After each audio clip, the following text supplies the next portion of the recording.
Good morning सगळ्यांना. Batch join करण्यासाठी इथे तुम्हाला मोबाईल नंबर दिलेला आहे. प्रवेश फी फक्त 1000 रुपये. सगळ्या नोट्स तुम्हाला मराठी आणि हिंदीमध्ये मिळतात आणि सगळ्यात महत्वाचं जे स्पष्टीकरण आहे ते तुम्हाला मराठीमध्ये दिलं जातं, म्हणजे तुम्हाला तो टॉपिक चांगल्या प्रकारे समजतो. तुम्हाला मोबाईल नंबर दिलेला आहे, मोबाईल नंबरवर तुम्ही संपर्क करा, बॅच जॉईन करा. एकदम सोप्या पद्धतीने तुम्हाला सीटेटचा अभ्यासक्रम समजून दिला जातो. पहिला प्रश्न आपण बघूया.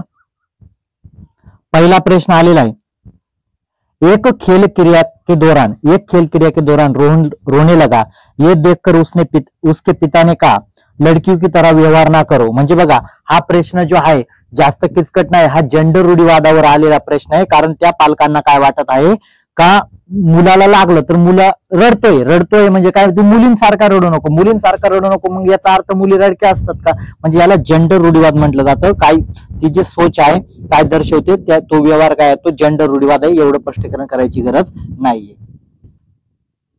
त्याच्यानंतर प्रगतिशील कक्षा काय आहे? प्रगतिशील कक्षा याच्यावर आलेला एक प्रगतिशील कक्षा में पहिला ऑप्शन काय दिले, अध्यापक को अटल पाठ्यक्रम का पालन करना चाहिए. आता पहिला ऑप्शन काय म्हणते, अटल पाठ्यक्रम म्हणजे विद्यार्थ्यांना समजा 5वीच्या वर्गात तुम्ही गेले आणि जर त्यांना काही येत नाही आणि जरी तुम्ही म्हटले नाही मी 5वीचं शिकवणार 4थीचं घ्यायला रिकामा नाही, असा अटल पाठ्यक्रम चालेल का? तर अजिबात चालणार नाही. पहिला ऑप्शन तर येणार नाही. दुसरा ऑप्शन काय म्हटले, विद्यार्थियों में स्पर्धा पर बल देना, म्हणजे विद्यार्थ्यांमध्ये जर प्रतिस्पर्धा लावल्या, हा कोणाला जास्त मार्क मिळते मी त्याला हुशार समजेल, असं पण चालणार नाही. तिसरा ऑप्शन काय म्हटलं, ज्ञान की संरचना के लिए प्रोचित मौके प्रदान करना, म्हणजे काय विद्यार्थ्यांना ज्ञान मिळवण्यासाठी तुम्ही संधी उपलब्ध केल्या तर हे चांगलं आहे. तिसरं ऑप्शन थोडं चांगलं आहे. चौथा ऑप्शन काय म्हटलं, विद्यार्थियों को उनकी अकादमिक अंकों के आधार पर नामांकित करना, म्हणजे त्यांना वर्गामध्ये जे मिळालेले मार्क आहेत त्यांच्यावर काय करा, नामांकित करणं म्हणजे याला 90, याला 80, याला 70, म्हणजे याच्यानुसार काय करा, त्याला लेवल लावा, वेगवेगळे करा. चालणार आहे का? अजिबात नाही. म्हणजे चौथा ऑप्शन पण चुकीचा आहे. तिसरा ऑप्शन एकदम बेस्ट आहे. प्रगतिशील शिक्षणाचं उद्दिष्ट आहे. त्याच्यानंतर प्रश्न तिसरा काय म्हणतोय बघा, एक गतिविधि के दौरान छात्रों को संघर्ष करते देख एक अध्यापिका बच्चों को संकेत और इशारे जैसे क्या क्यों कैसे प्रदान करने का फैसला लेती है. लेव वाइगोस्की के सिद्धांत के अनुसार अध्यापिका क्या कर रही, म्हणजे एखादा विद्यार्थी कुठे अडखळतो आणि त्या आपण मदत करतो त्याला पाड असं म्हटलं जातं. आपण बघितलंय लेव वाइगोस्की सिद्धांत. पहिला ऑप्शन काय म्हटलं, बच्चों को अधिगम के लिए अनुप्रेरित कर रही. अनुप्रेरित कसं काय, प्रेरित कर रही ना, म्हणजे पहिला ऑप्शन तर येणार नाही. दुसरा ऑप्शन काय म्हटले, अधिगम केले पाड आधारभूत संरचना का काम करेगी, म्हणजे काय जर विद्यार्थी कुठे अडखळत असेल तर त्यांना पाड देईल, आधारभूत म्हणजे मार्गदर्शन करेल, संकेत देईल. दुसरा ऑप्शन चांगला आहे. तिसरा ऑप्शन काय म्हटलं, छात्रों को प्रत्याहार निकास प्रवृत्ती पैदा कर रही, म्हणजे काय वारंवार तुम्ही ते अभ्यासावा असं काही सांगत आहे का? अजिबात नाही. आणि चौथा ऑप्शन काय म्हटले, अधिगम प्रक्रिया में अर्थहीन होगी. कस काय अर्थहीन होगी, म्हणजे जर ती विद्यार्थ्यांना मदत करते तर अर्थहीन कसं काय होईल? बरोबर आहे का नाही? म्हणजे चौथा ऑप्शन पण येत नाही. पण जर शिक्षकांना काय करावं लागेल, लेव वाइगोस्कीचा जर सिद्धांत घेतला तर तुम्हाला काय करावं लागेल, वेळेप्रसंगी पाड आधारभूत संरचना काम करेगी अशी शिक्षिका त्यांना पाहिजे. प्रश्न चौथा काय सामाजिकरणावर आलेला आहे. कशावर आलेला आहे? सामाजिकरणावर आलेला आहे. बच्चों के सामाजिकरण के संदर्भ में निम्न में से कौन सा कथन सही है. पहिला ऑप्शन काय दिलेले, विद्यालय सामाजिकरण का द्वितीय कारक है और परिवार सामाजिकरण का प्राथमिक कारक है. पहिला ऑप्शन बरोबर आहे, कारण विद्यालय काय द्वितीय आहे आणि परिवार काय प्राथमिक आहे. दुसरा ऑप्शन काय म्हटलं, विद्यालय सामाजिकरण का प्राथमिक कारक आहे. आता विद्यालय कसं काय प्राथमिक असेल, बाहेर झालं. समकक्षी सामाजिकरण के प्राथमिक कारक है और परिवार सामाजिकरण का, आता परिवार कसं काय द्वितीय होईल? अजिबात होणार नाही. आणि परिवार एवं जनसंचार दोनों सामाजिकरण के द्वितीय कारक आहे. दोघं कसं काय द्वितीय असतील, म्हणजे चौथा ऑप्शन पण येणार नाही. पहिला ऑप्शन हे आपलं उत्तर असेल. सही कथन आपल्याला विचारलेलं आहे. त्याच्यानंतर हार्वर्ड गार्डनरचा सिद्धांत याच्यावर आलेला प्रश्न आहे, बहुबुद्धी का सिद्धांत. काय आहे बहुबुद्धी का सिद्धांत?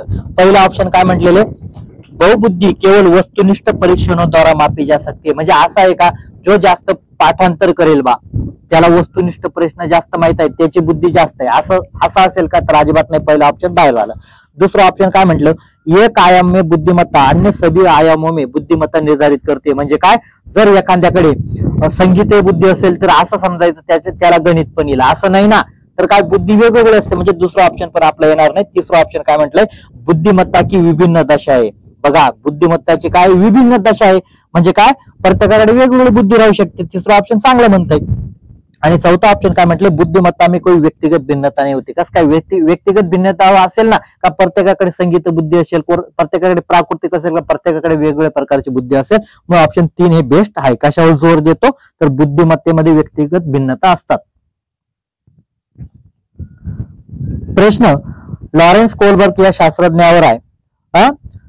लॉरेंस कोलबर्ग के सिद्धांत के अनुसार किसी कार्य को इसलिए करना क्योंकि दूसरे इसे स्वीकृत करे. म्हणजे लहान मुलं बघा, त्यांना आपल्याला एखादं काम वाटतं आपण करावं, पण मग माझ्या पालकांना बरोबर वाटत नाही, जरी ते चुकीचं आहे पण माझ्या पालकांना चांगलं वाटत आहे, मी करतोय, म्हणून याला काय म्हटलं जातं, प्रथागत अवस्था म्हटलं जातं. काय म्हटलं, प्रथागत. फक्त त्यांना आवडतंय ना म्हणून मी काम करतोय, नाही तर मला इंटरेस्ट नाही. अशा प्रकारे हा लॉरेन्स कोलबर्गचा सिद्धांत आहे. याच्यावरील प्रश्न होता.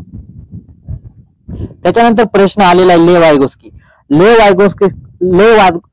वाइगोस्की का सामाजिक सांस्कृतिक परीक्षा अधिगम प्रक्रिया में डॅश डॅश पर जोर देत आहे. म्हणजे लेव वाइगोस्कीचा सिद्धांत मी तुम्हाला सांगितलं कशावर जोर देतो, सामाजिक उपकरण आहे याच्यावर जोर देतो. बाकी काहीच लक्षात ठेवायचं नाही. ज्या ठिकाणी लेव वाइगोस्की असेल, समाज संस्कृती याचा विचार करायचा. कशावर जोर देतो, तर सांस्कृतिक उपकरण म्हणजे काय, मुलं कुठून शिकतात, समाजातून शिकतात, म्हणून त्यांनी समाजावर भर दिलेलं आहे. त्याच्यानंतर जीन पियाजेवर आलेला प्रश्न आहे बघा. आता जीन पियाजेवर आलेला प्रश्न आहे, मग आपल्याला विचार जीन पियाजे संदर्भातच करावा लागेल ना. जीन पियाजे ने अपने संज्ञानात्मक विकास के सिद्धांत में संज्ञानात्मक संरचना को डैश डैश रूप में वर्णित करता है. आता बघा, तुम्हाला निगेटिव्ह कसं काढायचं हे तुम्हाला सांगितलं. जे शब्द शास्त्रज्ञांनी वापरले नाही ते पहिले बाहेर काढायचं. बघा, मनोवैज्ञानिक शब्द जीन पियाजेने कधी वापरला का, उद्दीपन अनुक्रिया वापरला का, उद्दीपन अनुक्रिया कोणी आहे, थॉर्नडाईन याने वापरलेला आहे. समीपत विकास का क्षेत्र, विकास समीपत झेडपीडी कोणी वापरलाय, लेव वाइगोस्कीने. मग उरला काय, स्कीमा आणि मनोबंध हा कोणी वापरला, जीन पियाजेने. झालं उत्तर ऑप्शन 4. त्याच्यानंतर प्रश्न 9, जीन पियाजे के संज्ञानात्मक विकास के सिद्धांत में पूर्व संक्रियात्मक अवस्था, जीन पियाजे के संज्ञानात्मक विकास में पूर्व संक्रियात्मक अवस्था का मुख्य गुण क्या होता है. म्हणजे आता तुम्हाला पूर्व संक्रियात्मक अवस्था काय त्या संबंधी विचारलेला आहे. आता अमूर्त सोच कुठे असते, औपचारिक मध्ये असते, म्हणून येईल का, अजिबात येणार नाही. विचार सोच में केंद्रीकरण कुठे असतं, पूर्व संक्रियात्मक अवस्थेमध्ये असतं. बरोबर आहे का नाही. परिकल्पनिक निगमनात्मक सोच केव्हा करू शकतो आपण, निगमनात्मक विचार केव्हा करू शकतो आपण, शेवटच्या अवस्थेत करू शकतो, म्हणजे हे पण येणार नाही. आणि संरक्षण और पदार्थों का क्रमबद्ध म्हणजे हे केव्हा करू शकतो, मूर्त संक्रियात्मक अवस्थेमध्ये करू शकतो. पण पूर्व संक्रियात्मक अवस्थेचा गुण विचारला तर आपल्याला काय होतं, विचार सोच में केंद्रीकरण. म्हणजे मुलांना काय वाटतं, जे पण होते ते माझ्यामुळेच होतंय. विचार सोच में केंद्रीकरण कुठे असतं, पूर्व संक्रियात्मक अवस्थेमध्ये. प्रश्न 10 काय म्हणतोय, विकास के संदर्भ में से निम्न में से कौन सा कथन सही है. म्हणजे विकासा संदर्भात कोणतं कथन योग्य आहे. विकास का दर सभी संस्कृती में समान होता है. आता बघा, सगळ्या ठिकाणी विकासाचा दर समान असेल का. आता उदाहरणार्थ तुम्ही एखाद्या डोंगराळ भागात गेले, तर तिथे भाषा बोलणारे एवढे विद्यार्थी नसतील, तर त्यांच्या भाषेचा दर कमी अधिक होईल का नाही. म्हणजे विकासाचा दर सगळीकडे सारखा राहत नाही. एका वर्गात पण बघा, तुम्ही एक वेळा शिकवलं सगळ्याच विद्यार्थ्यांना लक्षात येईल का, म्हणून विकासाचा दर काय सगळीकडे सारखा नाही, कमी अधिक असतं, व्यक्तिभिन्नता असतात. विकास केवळ विद्यालय में होने वाला अधिगम से होता है. म्हणजे विकास फक्त आपण शाळेत गेलो तेव्हाच होईल का, असं नसतं. आपण समाजातून पण खूप साऱ्या गोष्टी शिकू शकतो. म्हणजे दुसरा ऑप्शन पण येणार नाही. तिसरा ऑप्शन काय म्हटलं, विकास केवळ बाल्यावस्था के दौरान होत आहे. म्हणजे जेव्हा मुलं 2 ते 7 वर्षाचे असतं तेव्हाच विकास होतो. मग आपण सीटेटचा तर आता अभ्यास करतोय, मग आपला विकास कसा काय आता झालेला आहे. म्हणजे विकास काय फक्त बाल्यावस्थेमध्ये नाही, तर विकास काय असतो जन्मभर चालणारी प्रक्रिया. म्हणजे ऑप्शन 3 पण हे चुकीचं आहे. आणि ऑप्शन 4 काय म्हटलं, विकास बहुआयामी होत आहे. बहुआयामी म्हणजे काय, तुमचा संवेगात्मक, सामाजिक, संज्ञानात्मक आणि शारीरिक विकास झाला पाहिजे. याला बहुआयामी चौमुखी विकास असं पण म्हटलं जातं. म्हणजे कोणता कथन सही, ऑप्शन 4.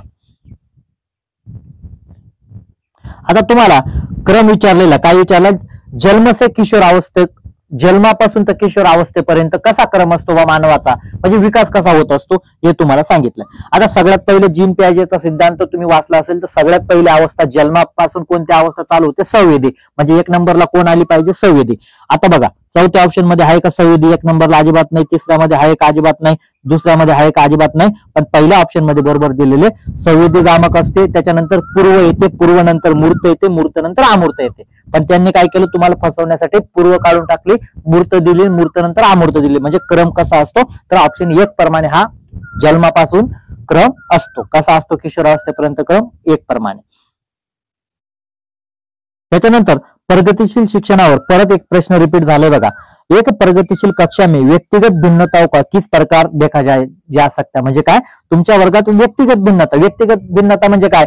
असं नाही का तुम्ही एक वेळा, आता कुठलाही वर्ग घ्या, एक वेळा सांगितलं तर सगळेच विद्यार्थ्यांना असं नाही. सीटेट आपण एक वेळा दिली, काही एक वेळा पास होऊन गेले, काही 3 वेळा, काही 4 वेळा, नाही झाले पास, असं पण होतं का नाही? मग कशा प्रकारे तुम्ही व्यक्ती भिन्नतेचा कशा प्रकारे बघणार? पहिलं ऑप्शन काय म्हटलंय? अधिगम प्रक्रिया में बाधा. म्हणजे तुमच्या वर्गात ज्या विद्यार्थ्यांना एका वेळा सांगून समजत नाही ते काय आहेत? अधिगम प्रक्रियेमध्ये बाधा आहे, असं समजणार का? अजिबात नाही. दुसरं काय म्हटलंय?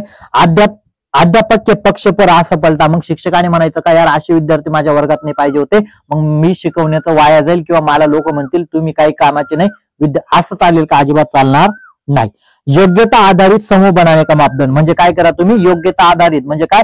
ज्याला जे येतं ना त्याच्यानुसार त्यांचे वेगवेगळे गट करा. कसं काय गट केले तर मग ते उलट मागेच पडतील ना विद्यार्थी. म्हणजे तिसरा ऑप्शन पण चालणार नाही. चौथा ऑप्शन काय म्हटलंय? अध्यापक अधिगम प्रक्रिया में परियोजना के लिए महत्वपूर्ण है का. कारण तुम्ही परियोजना म्हणजे काय?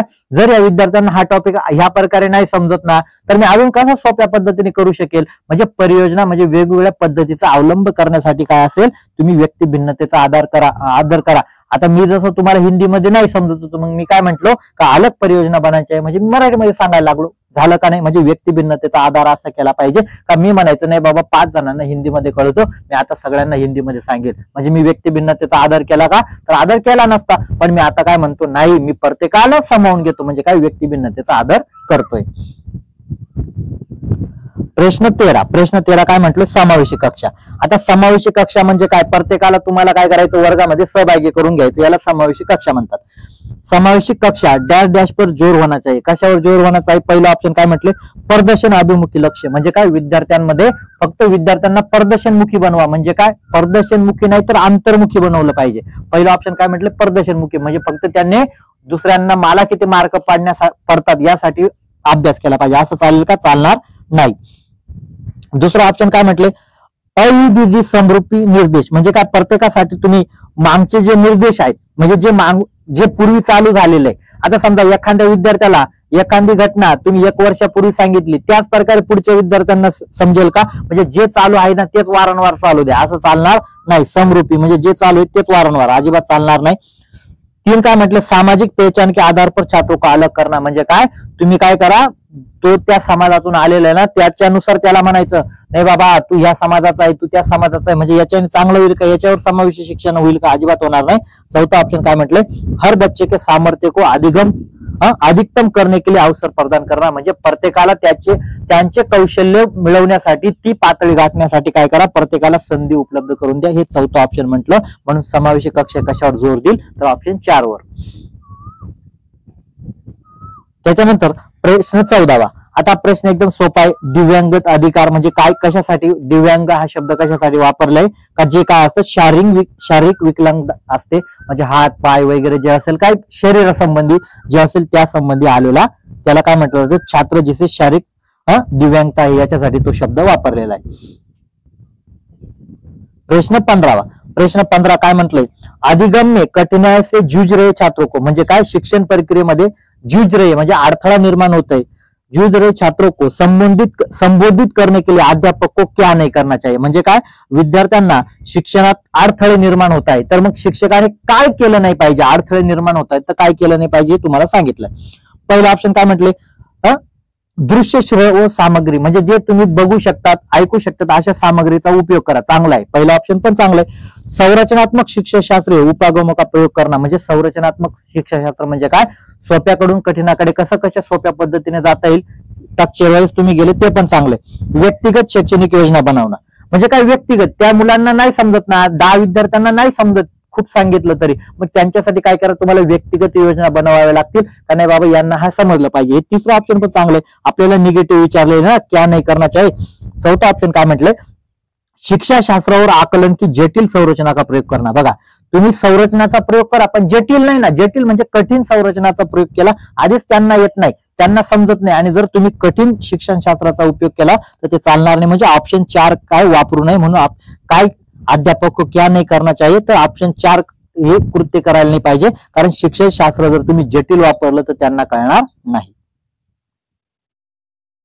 त्याच्यानंतर विचारले तुम्हाला सर्जनात्मक की प्रमुख पहचान. सर्जनात्मक म्हणजे काय? वेगवेगळ्या प्रकारे विचार मांडणारा विद्यार्थी, वेगवेगळ्या प्रकारे विचार मांडणारा विद्यार्थी. प्रमुख लक्षण काय आहे? आता तुम्हाला पहिल्या ऑप्शन मध्ये कम परिज्ञानता म्हणजे काय? ज्या आता सर्जनात्मक विद्यार्थी कसा असतो? जास्त असतो ना, पण इथे पण काय म्हटलंय? नाही, अपसारी चिंतन. अपसारी चिंतन चांगलं आहे, अपसारी चिंतन चांगले, कारण याच्याने ते वेगवेगळ्या भावना. ऑप्शन 2 बरोबर आहे. असतर्कता येणार नाही, हे येणार नाही. अपसारी चिंतन करणारा म्हणजे काय? एका प्रश्नाचे म्हणजे प्रश्न नाही म्हणत, एखाद्या समस्याचे वेगवेगळ्या प्रकारे उत्तर देणारा, ती समस्या समजून घेणारा विद्यार्थी काय असेल? सर्जनात्मक असेल. त्याला अपसारी चिंतन पण किंवा खुले अंतवाले पण म्हटलं जातं. त्याच्यानंतर प्रश्न आलेला आहे वंचित पृष्ठभूमी. बघा कशावर प्रश्न आलेला आहे? वंचित पृष्ठभूमी. विविध पृष्ठभूमी के अधिगमकर्ताओं को संबोधित करने के लिए एक अध्यापक को. म्हणजे काय? विविध पृष्ठभूमी म्हणजे काय? प्रत्येक पृष्ठभूमीतील प्रत्येक समाजातून आलेला अधिगमकर्ता. अधिगमकर्ता म्हणजे कोण? विद्यार्थी. त्यांना तुम्हाला संबोधित करायचंय. मग एक अध्यापक को क्या करना चाहिए? क्या करना चाहिए? पहिला ऑप्शन काय म्हटले? विविधता संबंधी मुद्दों पर बातचीत टाळणे चाहिए. म्हणजे जर तुम्ही जर समजा त्याची भाषा वेगळी आहे आणि जर तुम्ही जर त्याला म्हटले नाही रे अहिराणी बोलायचं नाही, फक्त मराठी बोलायचं, बातचीत टाळली, तर उलट ते अपमान होईल त्या विद्यार्थ्याचा. म्हणजे पहिला ऑप्शन चांगला आहे का? तर अजिबात नाहीये. दुसरा ऑप्शन काय म्हटले? विविध विन्यासों से उदाहरण लेने चाहिए. काय करावं? तुम्ही वेगवेगळ्या त्यांच्या मनात काय, त्यांच्या भावना काय, त्यांची भाषा कोणती, सगळ्या भाषा समजून घ्या, त्याचे उदाहरणं द्या. चांगलं होईल का नाही? म्हणजे दुसरा ऑप्शन चांगलं आहे. तिसरा ऑप्शन काय म्हटलं? सभी के लिए मानकीकृत आकलनों का इस्तेमाल करना चाहिए. म्हणजे त्याला मराठी नाही पण येत ना, तरी तुम्ही त्याला सांगायचं तू मराठीमध्येच बोल बाबा. चालेल का? अजिबात चालणार नाही. ऐसे कथनों का इस्तेमाल करना चाहिए जो नकारात्मक रूढ़िबद्ध धारणाओं को मजबूत करे. बघा नकारात्मक रूढ़िबद्ध धारणाओं को म्हणजे जर कोणी सांगितलं अरे बाबा त्या समाजातील तो व्यक्ती आहे, त्यांच्या समाजात कोणी शिकलेलं नाही, कोणीच नोकरी लागलं नाही, मग तुम्ही म्हणणार बरोबर आहे, बरोबर आहे, तुमच्या समाजात कोणीच नोकरीला लागू शकत नाही. म्हणजे जी रूढीबद्ध धारणा आहे तिला तुम्ही मजबूत करणार का? अजिबात करणार नाही. म्हणजे चौथा ऑप्शन पण चुकीचा आहे. ऑप्शन 2 काय म्हटले? का तुम्ही काय करा? वेगवेगळे उदाहरणं द्या. काय सांगा? जरी तुमच्याकडे कोणी नोकरी लागलं नसेल पण तुम्ही अभ्यास केला तर नोकरी लागू शकतात किंवा तुम्ही चांगलं शिकू शकतात. काय द्यायला पाहिजे? तुम्ही विविध उदाहरणं दिली पाहिजे. आता नेते असतील, या काय आपला जे समाज सुधारक होतो त्यांची परिस्थिती कशी होती, तरी त्यांनी चांगलं कार्य केलं का नाही, म्हणजे असे उदाहरण तुम्हाला द्यावे लागतील. प्रश्न 18 काय म्हणतोय? समस्या समाधान क्षमताओं को किस प्रकार सुसाध्य किया जा सकता है. म्हणजे समस्या समाधान क्षमता म्हणजे विद्यार्थी कशा प्रकारे एखादी समस्या म्हणजे अडचणच नाही, तर समस्या म्हणजे काय? तो कशा प्रकारे विचार मांडू शकतो, याला म्हटलं जातं समस्या समाधान. लगातार अभ्यासावर कार्यान्वर जोर देणं म्हणजे काय? विद्यार्थ्यांना जर हुशार बनवायचं तर फक्त लगातार अभ्यास करून भागेल का? फक्त वारंवार लिखाण काम कर, पाठांतर कर, हे चालणार नाही. लगातार अभ्यास करून पण चालणार नाही. समस्या को हल हेतु अटल प्रक्रिया का इस्तेमाल को बढ़ावा देकर. म्हणजे काय? काय म्हणतील सर 2 बरोबर ना. अटल म्हणजे काय? जे पूर्वी चालू आहे ना, आता एखादी समस्या तुम्ही सोडवण्यासाठी एका मार्गाने सोडवली पण पुढची पण समस्या त्याने सोडवता येईल असं नाही का? अटलनेच होईल का? परत जे मागे वापरलं ते अजिबात नाही, तुम्हाला बदल करावा लागेल. दुसरं ऑप्शन पण चांगलं नाही. तिसरं ऑप्शन काय म्हटले? समरूप को इस्तेमाल को बढ़ावा देकर. म्हणजे काय?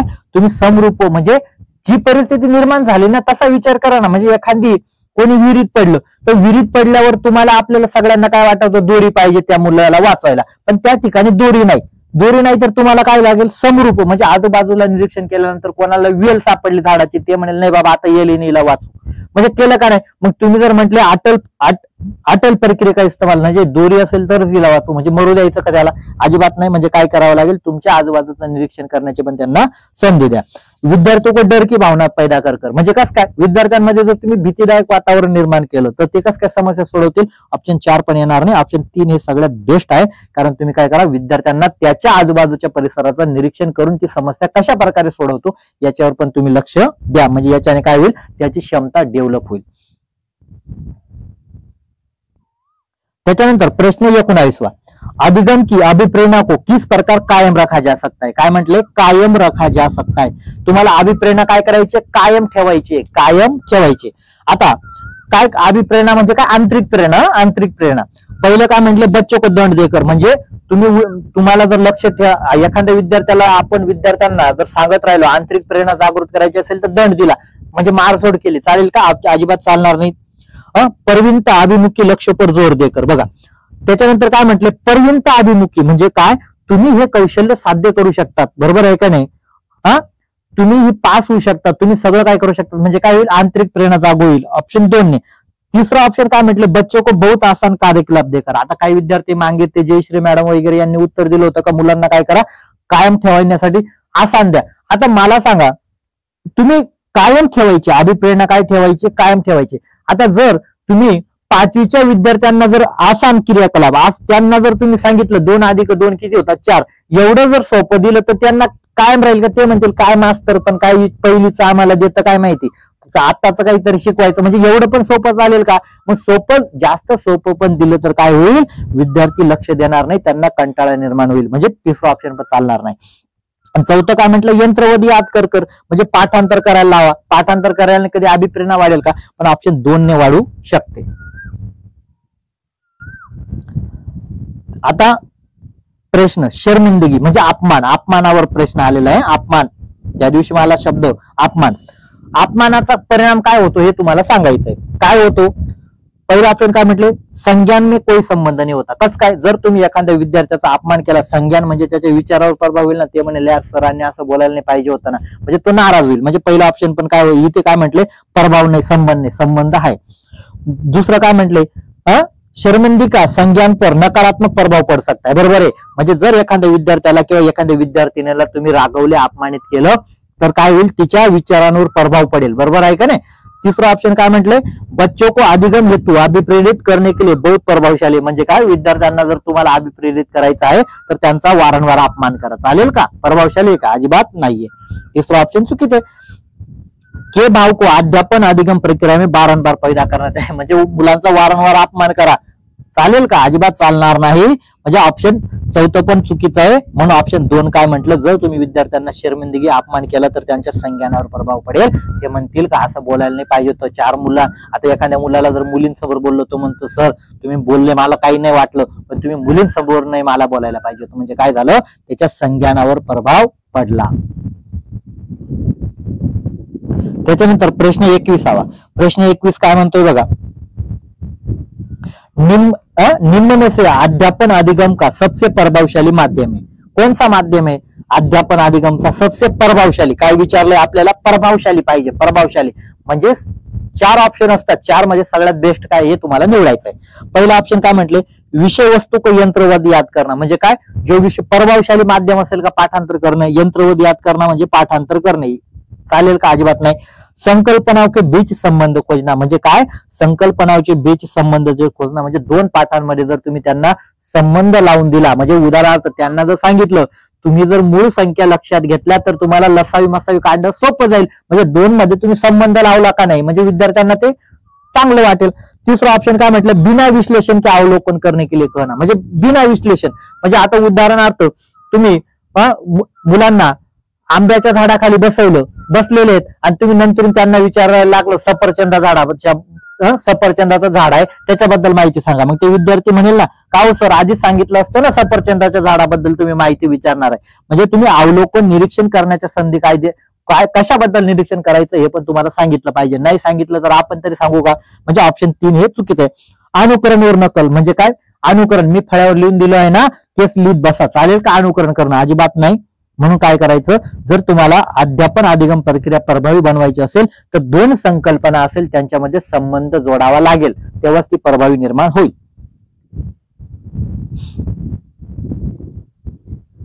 त्याच्यानंतर प्रश्न 22 काय म्हणतोय बघा, एक अध्यापिका को दिए गए किसी कार्यकलाप में छात्रों की विभिन्न त्रुटियों का विश्लेषण करना चाहिए क्योंकि. म्हणजे काय, एका अध्यापिकाने त्यांना दिलेले जे काम आहे, कार्यकलाप आहे त्याच्यामध्ये त्रुटिया म्हणजे चुका होतात, याचं विश्लेषण केलं पाहिजे. चुकांचं विश्लेषण का केलं पाहिजे या संबंधी आलेला प्रश्न आहे. क्यों विश्लेषण करना चाहिए.